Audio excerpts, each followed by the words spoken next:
cause na ng pagpasok ng bala ng baril? Magkahiwalay na iniimbestigahan ng PNP SOCO at Navy Provo Marshal kung bakit binaril si Kalumay at kung sino ang ligawa.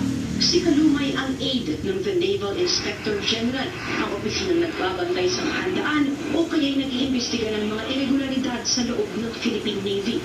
Pero kasabay nito, siya rin ang Special Disbursing Officer ng opisina niya. Ibig sabihin, siya ang tagapangalaga at tagahawak ng pondo ng Office of the Naval Inspector General. Noong Sabado, iniuwi na ang mga labi ni Kalumay sa bayan niya sa Batac, Ilocos Norte. Doon na siya binabantayan ng asawa niyang si Marine Sergeant Jeremy Kalumay at ang anak nilang wala pang 1 taong gulang. Pero 2 miyembro ng pamilya ang pinagluluksaan nila ngayon dahil 3 buwang buntis pala si Kalumay nang barilin siya. Kumbinsido ang kapatid ni Kalumay na may kinalaman ito sa pondong pinahahawakan sa kanya. Ang hinihingi natin yun, katarungan at hustisya. At dapat malaman kung ano ang totoong nangyari. Bukod sa walang baril na nakita sa crime scene, nawawala rin ang cellphone at pitaka ni Kalumay.